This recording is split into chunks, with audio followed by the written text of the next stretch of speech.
Estos tres virus, el virus de la parotiditis, sarampión y rubiola, se los estudia en un solo tema. ¿Por qué? Porque en nuestro país, estas enfermedades, parotiditis, que es las paperas, el sarampión y la rubiola, se controlan mediante la vacuna SRP, llamada también triple viral. O sea, en todos los centros de salud se aplica esta vacuna llamada triple viral o SRP, porque sirve para prevenir el sarampión, la rubiola y la parotiditis. Se aplica al año de vida de los niños. Vamos a empezar a describir primero el virus de la parotiditis, que es el que produce, como vemos aquí en la figura, las paperas, que es la inflamación de las glándulas parótidas, que a muchos de ustedes les ha debido dar en la infancia. Se produce una tumefacción de las glándulas parótidas que puede ser unilateral, es decir, en un solo lado, o puede ser bilateral, en ambos lados.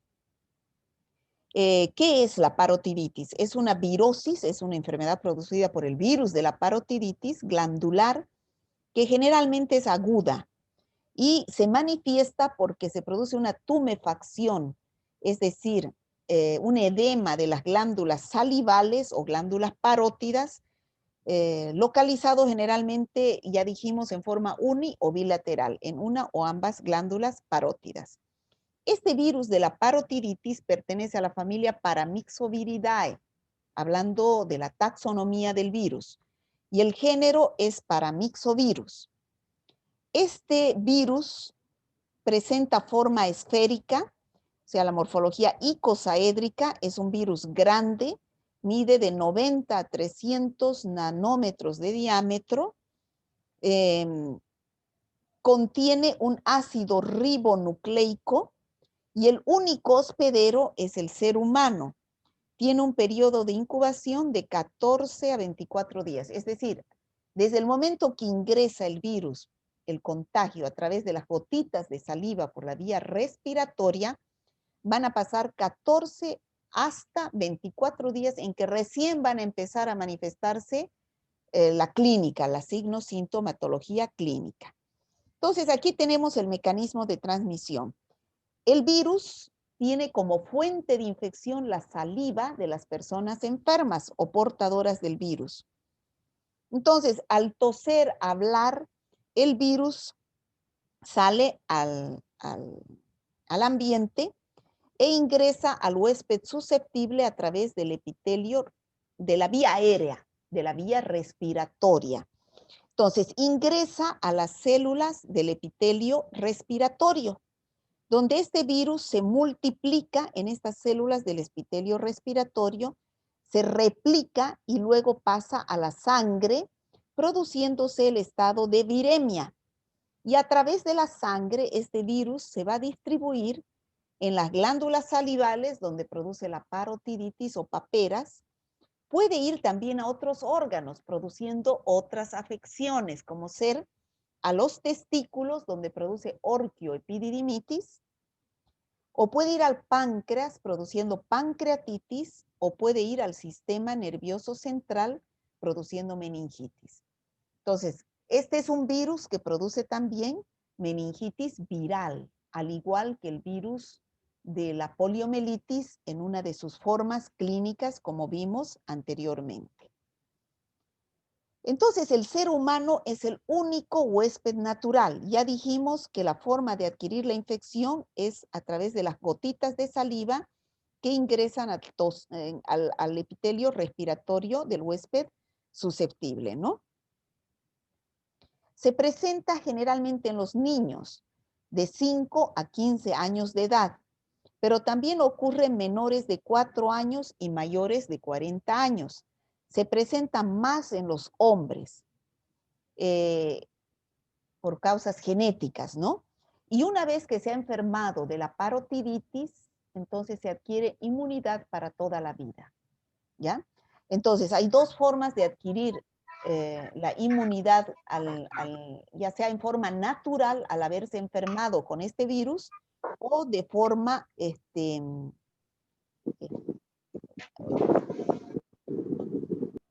Bueno, se puede entonces adquirir inmunidad a través de la vacuna o a través de haberse, en forma natural, a través de la enfermedad. ¿Cómo se presenta el cuadro clínico de la parotiditis? Bueno, el 30 al 40% han sufrido la infección, pero en forma asintomática. ¿Qué quiere decir? Que muchos de nosotros puede que no hayamos presentado ninguna signo sintomatología clínica, pero sí ha ingresado el virus y estamos protegidos.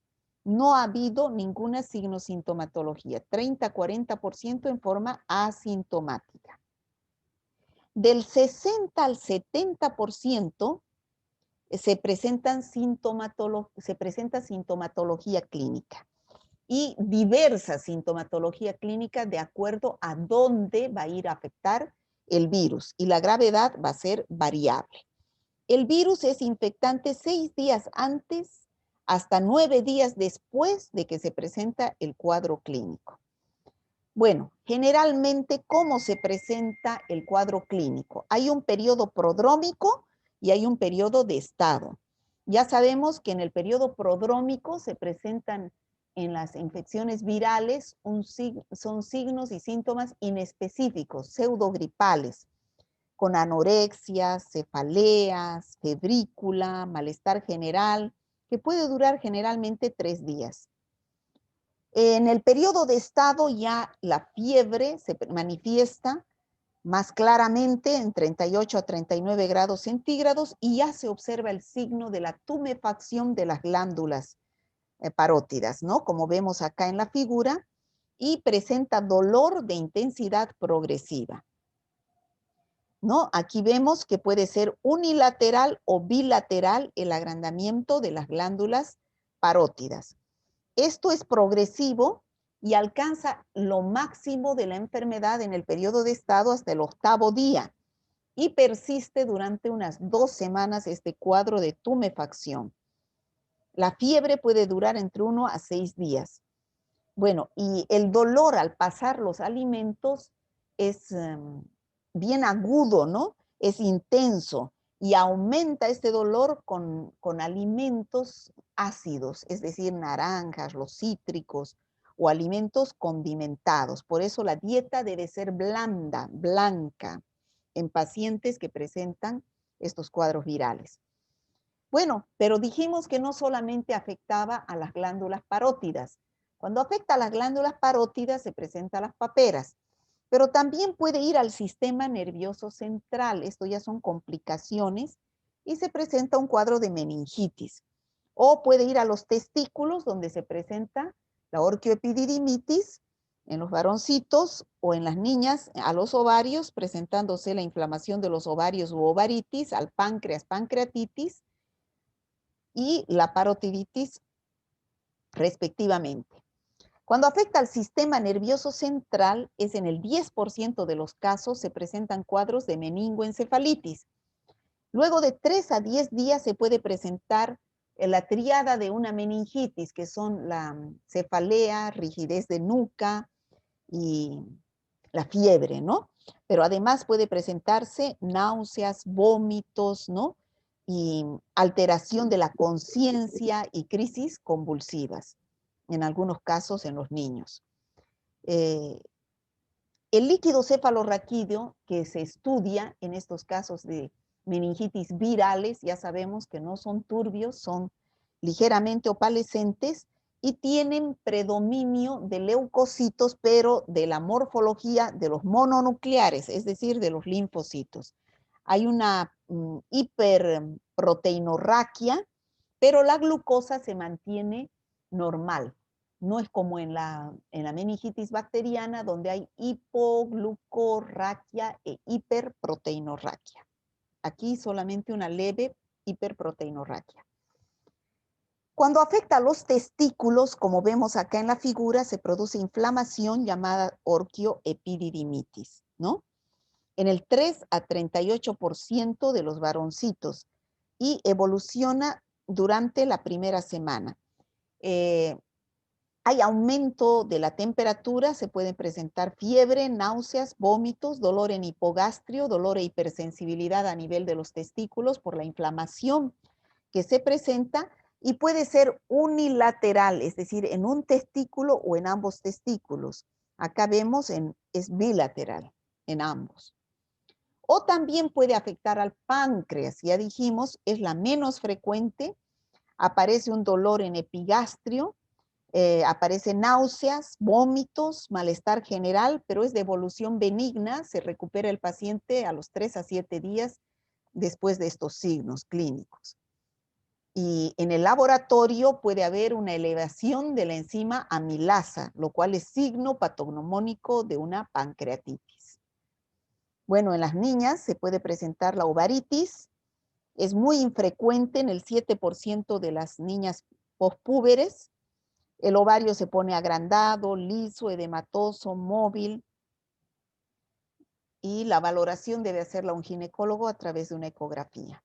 Bueno, las complicaciones son que se puede presentar una encefalitis postinfecciosa, aparecen en la fase aguda y el tratamiento debe ser sintomático. La esterilidad es importante en los niños que han sufrido orgioepididimitis, pero la frecuencia es baja, generalmente 0 a 2%. Por eso a los niños que sufren de paperas, para que no se complique el cuadro con una orgioepididimitis, se indica reposo absoluto, ¿no? Porque puede llevar a la esterilidad, ¿no? La sordera, generalmente cuando hay afección del sistema nervioso, es muy rara, pero es secundaria a una neuritis o laberintitis endolinfática. Se produce hacia la segunda semana de haberse ya resuelto la parotiditis. El niño puede presentar sordera. Suele ser generalmente unilateral en uno solo de los oídos.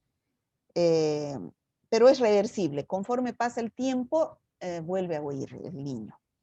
Bueno, el diagnóstico. El diagnóstico generalmente es clínico de estas infecciones, ¿no? Es clínico. Hay que ver la tumefacción de las glándulas parótidas, ¿no? Las paperas, vulgarmente dicha, ¿no? La exploración física. El virus se puede aislar desde 2 días antes del cuadro clínico. Se puede aislar, pero por métodos de cultivo celular o por el método de la PCR, ¿no? Que lo realizan los laboratorios que tienen esta metodología que es altamente técnica, ¿no?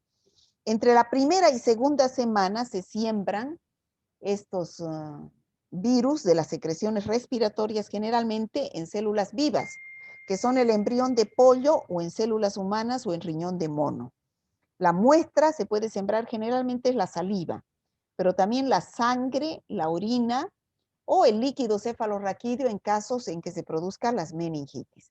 ¿Cómo es el pronóstico? O sea, ¿esta enfermedad es una enfermedad grave o no? El pronóstico es excelente.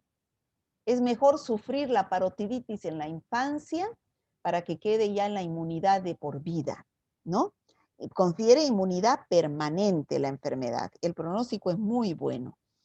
En las embarazadas, si no se ha producido la enfermedad en la infancia y se produce en una embarazada, existe alta probabilidad de que el feto se produzca una muerte fetal, sobre todo si la embarazada se enferma durante el primer trimestre de la gestación. Y la infección durante el segundo trimestre va a producir niños que nacen, pero tienen bajo peso al nacer. Bueno, el tratamiento de la parotiditis, no hay terapéutica antiviral específica, es decir, no se da antivirales.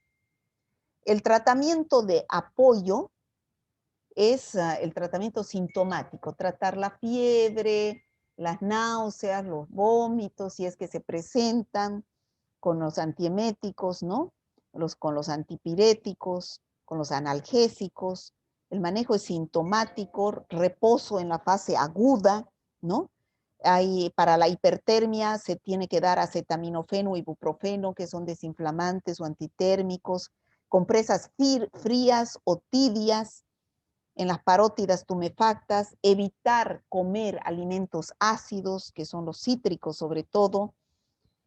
Cuando se complica el páncreas, el manejo debe ser sintomático, igual cuando hay la encefalitis o meningoencefalitis. Bueno, y en la orgioepididimitis el tratamiento es con corticoides, como la prednisona, ¿no?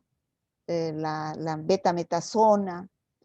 La prevención, existe transferencia placentaria de anticuerpos de la madre al producto. Es decir, una madre que tiene anticuerpos va a pasar a través de la vía transplacentaria a su bebé durante los primeros 6 meses se mantiene, ¿no? Luego tenemos que la inmunización se produce a través de la vacuna. Puede ser la vacuna sola o puede estar asociada a la vacuna antisarampión y antirrubiola, vía subcutánea, como dijimos, la vacuna SRP a partir del primer año de vida, pudiendo haber una dosis de refuerzo a los 4 a 6 años o a los 11 a 12 años, ¿no? La primera vacuna debe ser al primer año de vida, una sola dosis. Bueno, ya hemos visto el virus de la parotiditis. Ahora vamos a ver el virus del sarampión. Bueno, como hemos visto, el sarampión es una enfermedad endemoepidémica con gran poder de difusión. Ustedes han debido ver que existen epidemias de sarampión, aunque actualmente en nuestro país el sarampión está controlado. De vez en cuando hay una alerta epidemiológica donde dice hay un caso de sarampión allá. Eso es una alerta epidemiológica porque se puede presentar una epidemia. El año 2020 se presentaron casos de sarampión, pero fueron controlados. Es infecciosa la enfermedad, es aguda porque dura poco tiempo y los signos y síntomas son fiebre, tos, coriza nasal, que significa, como hay afección al aparato respiratorio, se presenta rinorrea, conjuntivitis y lo más característico es el exantema. Estas manchitas que aparecen a nivel de la piel, que son maculopapulares, o sea, llegan a tener una ligera elevación de la piel, pápulas, ¿no? Como ya vimos eso, infecciones de piel. Y lo más característico son las manchas de Koplik, que vamos a ver ahorita que aparecen en la mucosa bucal. Es transmitida por vía aérea. Bueno, el exantema que se produce en el sarampión es máculo-papulomatoso. Es decir, aparecen primero la mácula y después la pápula. En la varicela, como vimos en uno de los primeros temas, el exantema era mácula, pápula, vesícula, pústula y costra. El sarampión no pasa por vesícula, pústula. Puede pasar de mácula, pápula y costra, porque el paciente se rasca y produce una costra. Bueno, ¿cómo es la patogenia? El periodo de incubación dura de 7 a 18 días. Entonces, el virus ingresa a través de la vía respiratoria. Es decir, el niño o la persona enferma con sarampión va a eliminar el virus a través de las gotitas de saliva, ¿no? E ingresa por la vía respiratoria. Los síntomas de la enfermedad se observan de los 9 a 11 días después de la exposición. ¿Cómo aparece primero? Tos, rinitis, conjuntivitis, fiebre y fotofobia. No puede ver la luz. La infectividad de esta enfermedad es máxima a lo largo de este periodo, de la primera semana. Después de 1 a 3 días aparecen las características manchas de Koplik. Cuando ustedes escuchen de las manchas de Koplik, es unas manchas características del sarampión, es patognomónico, característico del sarampión. Estas lesiones persisten por 24 a 48 horas. En la cavidad bucal, como vemos aquí, son estas manchas en la cavidad bucal. Si aparecen, si el pediatra o el médico ve estas manchitas en la mucosa bucal, ese es diagnóstico de sarampión. Se llaman manchas de Koplik, ¿ya?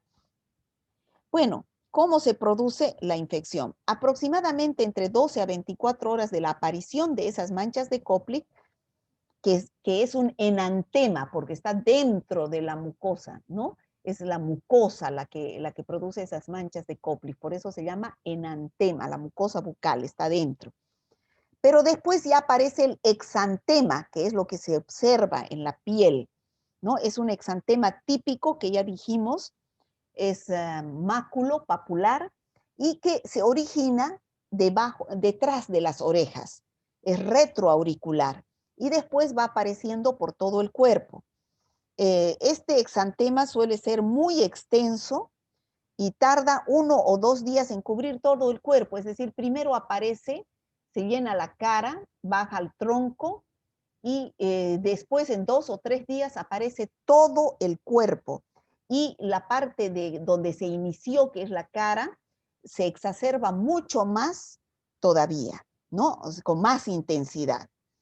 La fiebre elevada debilita al paciente el día de la aparición del exantema.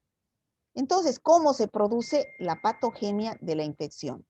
La puerta de entrada es la vía respiratoria o la conjuntiva del ojo, ¿no? Entonces, el virus llega a la vía respiratoria superior donde suele reproducirse, se produce la replicación de la enfermedad. Se produce la replicación de la enfermedad. Luego, vemos que el virus produce esa primera multiplicación en los ganglios linfáticos regionales. Esto sucede los 3 primeros días, ¿no? Y se difunde por la sangre, produciéndose una primera etapa de viremia. Y a través de la sangre alcanza los órganos linfáticos. Es decir, es transportado por los leucocitos a las células del sistema retículo endotelial. Y aquí se produce una segunda replicación viral. Entonces, en todo el organismo, que es alrededor del 4º al 7º día. Luego se produce una segunda viremia, porque se replican estos virus, ingresan a la sangre, se produce una viremia secundaria con la manifestación de los signos y síntomas prodrómicos de la enfermedad, que es la rinorrea, la cefalea, la hipertermia, ¿no?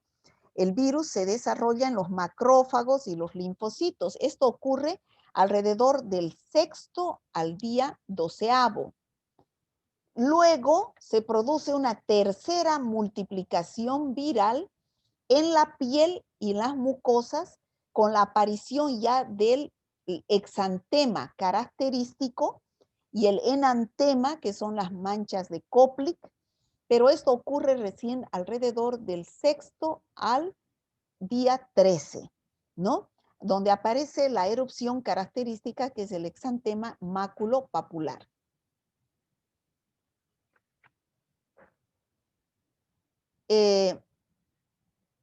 Cuando el sarampión se puede afectar, presentar de 2 formas diferentes, ¿no? Si es que el virus afecta a los linfocitos B, se produce el típico sarampión, que es el típico exantema maculopapular.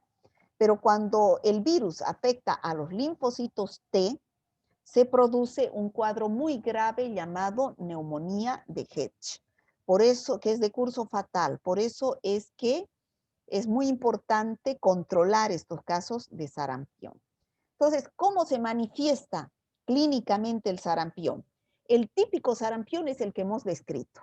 Después de un periodo de incubación de 10 días, ingresa el virus por vía respiratoria, aparece el periodo catarral, que puede durar 4 días, y el paciente presenta fiebre, estornudos, conjuntivitis, rinorrea, que es típico de un cuadro prodrómico, ¿no?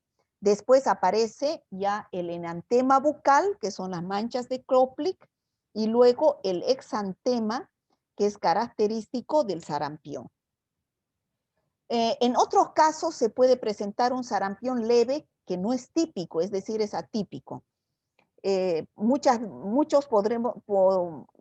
hemos debido sufrir este cuadro febril leve en el cual faltan estos signos típicos, que son las manchas de Koplik, que es el enantema o el exantema característico, o la conjuntivitis. Y la forma grave, que se presenta en los desnutridos o en los pacientes que tienen alguna inmunodeficiencia. Es decir, a los pacientes que tienen deficiencia de la inmunidad celular, se presenta el cuadro que dijimos, la neumonía de Hedge. Como vemos aquí en la figura, tenemos aquí cómo se manifiesta el sarampión en las personas, ¿no? Aquí tenemos que el primer día de la infección, el primer día que aparece el exantema, se manifiesta en la región detrás de la oreja y se llena la cara y aparece una que otra mácula y pápula a nivel del tronco. Es un exantema discreto y los miembros inferiores no hay ningún exantema.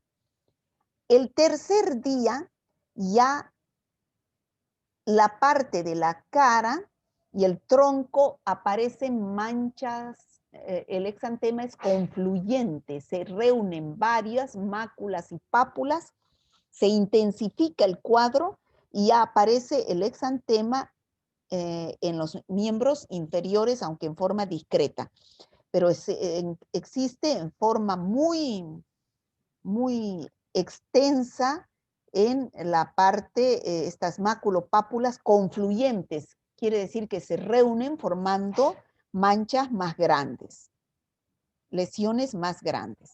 Bueno, aquí tenemos las manchas de Koplik, aquí tenemos el exantema característico en la cara y tronco como manchas confluyentes, la conjuntivitis, las manchas de Koplik, la fiebre.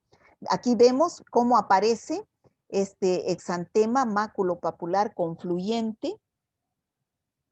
En las extremidades inferiores es bien discreto.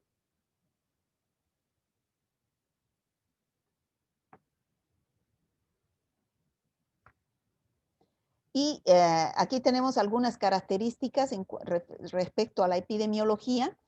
También esta enfermedad deja inmunidad permanente para toda la vida en forma natural tras haber sufrido el sarampión. El contagio ya dijimos que es la vía respiratoria o la vía conjuntival. Generalmente se presenta en epidemias en lugares donde hay hacinamiento por la vía respiratoria por la cual ingresa.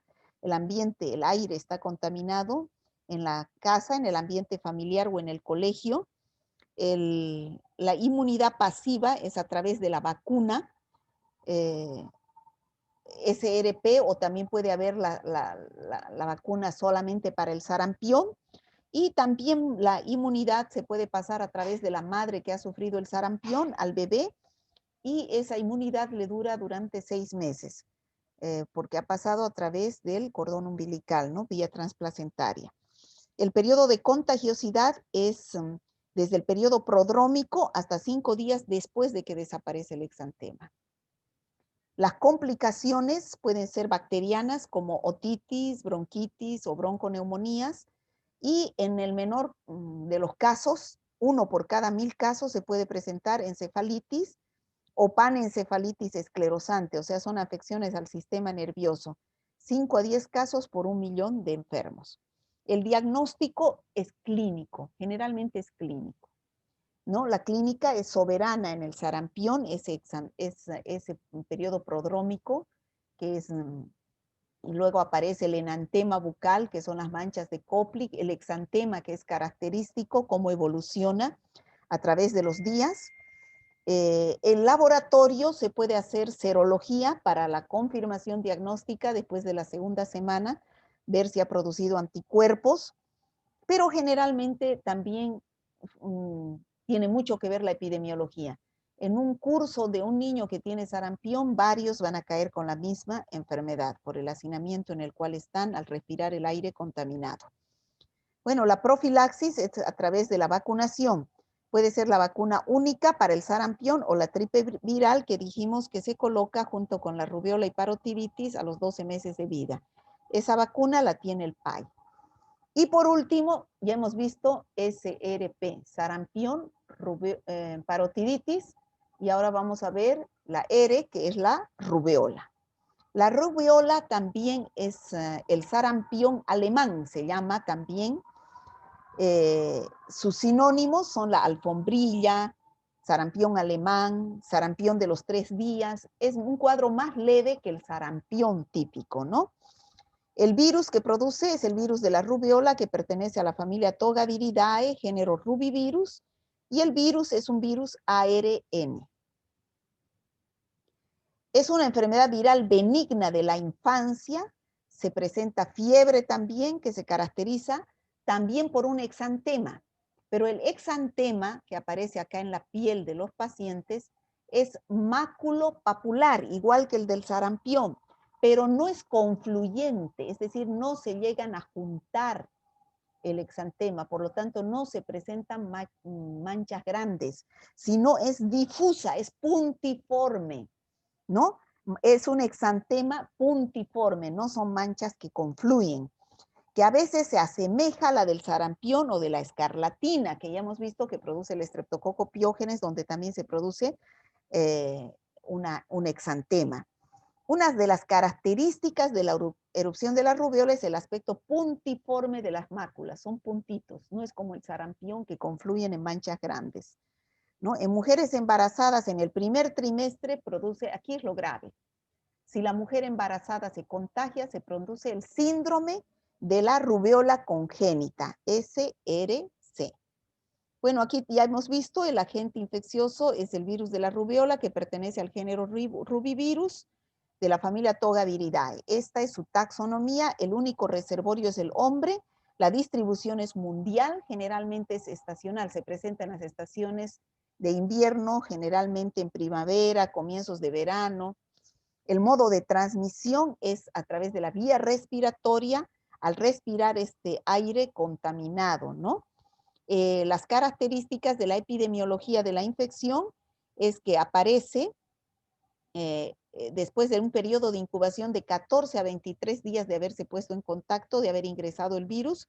El periodo de transmisibilidad es que la persona es contagiosa, es desde la primera semana antes del comienzo de los síntomas hasta la desaparición de la erupción. Todo el mundo es susceptible, es de distribución universal, la rubiola se encuentra en todos los países del planeta. Su inmunidad deja en forma natural por haber sufrido la rubiola, por haber enfermado, deja inmunidad para toda la vida, o bien por haberse vacunado, o bien por los anticuerpos maternos que pasa a la madre que ha sufrido de rubiola al bebé.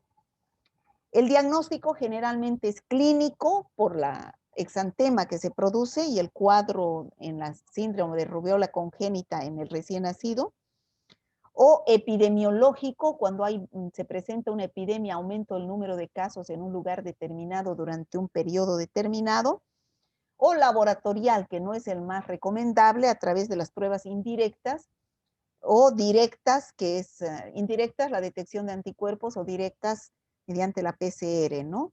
O el cultivo celular. ¿Cómo es la patogenia de la infección? Ya lo dijimos, la puerta de entrada es la vía aérea, la multiplicación de, una vez que ingresa al huésped susceptible, se localiza en las células del epitelio respiratorio superior, luego llega el virus a los ganglios, luego a la sangre, el paciente entra en un estado de viremia, a través del cual se distribuye el virus y se localiza en la piel y la mucosa respiratoria. Por eso es que los primeros signos de la enfermedad son de la mucosa respiratoria. Aquí tenemos dos cuadros clínicos que pueden presentarse de la rubiola. La rubiola postnatal y la rubiola congénita. Bueno, más grave es la rubiola congénita. Síndrome de rubiola congénita es la que adquiere la madre durante su embarazo, ¿no? Esa gestante con rubiola, ese virus puede atravesar la placenta, sobre todo en el primer periodo en el primer trimestre. Si es que se produce la transmisión durante el primer trimestre, atraviesa y se produce la infección del embrión. Entonces ahí pueden nacer con síndrome de rubiola congénita, con alteraciones a nivel del sistema nervioso central, del corazón, el bebé que vamos a ver a continuación. Pero si se enferma de rubiola y no está embarazada la persona, es decir, la que se presenta en los hombres, en los niños o en las mujeres no embarazadas, es una enfermedad benigna, ¿no? Donde aparece en el primer periodo, en el periodo prodrómico, los signos inespecíficos que duran de 1 a 2 días, aparecen los síntomas catarrales porque se replica en la mucosa respiratoria. Aquí lo característico es que aparecen los ganglios inflamados, ganglios cervicales inflamados. A eso se llama adenitis retroauricular cervical posterior y suboccipital. Y aparece la fiebre. Entonces, es muy frecuente las adenopatías. Y luego ya aparece el periodo de estado, que es el periodo exantemático, el periodo donde aparece ya el exantema, en la piel, que suele durar de 3 a 4 días, la fiebre persiste, pero no es muy importante. Ese exantema, como ya lo dijimos, es característico. Son máculas y pápulas que también aparecen detrás de las orejas y luego aparece por el tronco y el resto del cuerpo. Las extremidades inferiores son las últimas y no tiende a confluir. Eso ya lo dijimos, son puntiformes, ¿no? Y persisten las adenopatías, los ganglios inflamados. Entonces, es así como se presenta, a diferencia del sarampión. Dijimos que en el primer día el sarampión aparecía detrás de las orejas, la cara y el tronco. La rubiola lo mismo. El primer día aparece y no aparece nada en las extremidades inferiores. Pero el tercer día, en el caso del sarampión, se intensificaba el exantema en cara y miembros superiores porque tienden a confluir. Aquí desaparecen al tercer día y ya aparecen los miembros superiores e inferiores. Muy diferente al sarampión, el exantema que aparece en la rubiola, ¿no?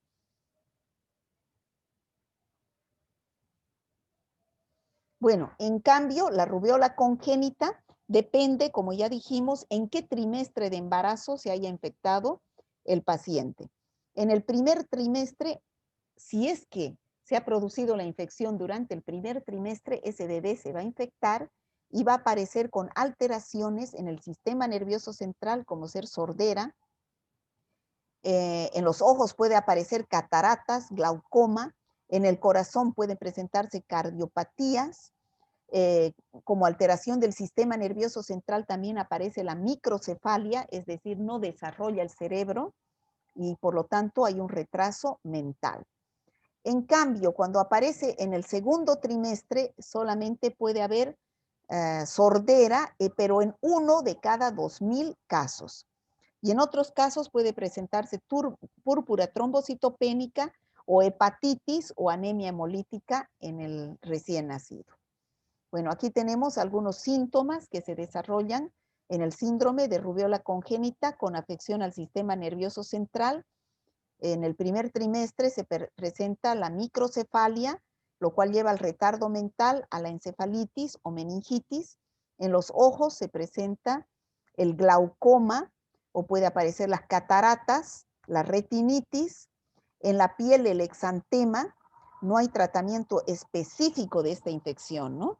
O las alteraciones cardíacas, donde el conducto arteriovenoso permanece persistente o aparece una estenosis, es decir, un cierre de la arteria pulmonar. Esas son alteraciones durante el primer trimestre de embarazo, la microcefalia, las alteraciones a nivel del aparato circulatorio o en los ojos, las cataratas o el glaucoma.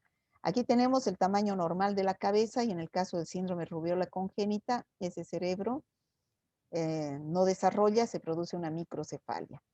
Según estudios, dice un 25% de los bebés cuyas madres adquieren rubiola durante el primer trimestre del embarazo nacen con uno o más defectos del nacimiento, ¿no? Es raro que exista riesgo de que se produzcan defectos de nacimiento cuando la rubiola de la madre aparece después del segundo trimestre de embarazo.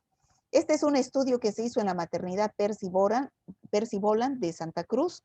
Es un estudio serológico, test serológico en estos años, se hizo este estudio, es lo único que hay, donde se midió los anticuerpos en las mujeres embarazadas y contra la rubiola, y se vio que el 90.7% de las embarazadas presentaban anticuerpos y un 9.3% no presentaban anticuerpos. ¿Qué quiere decir esto?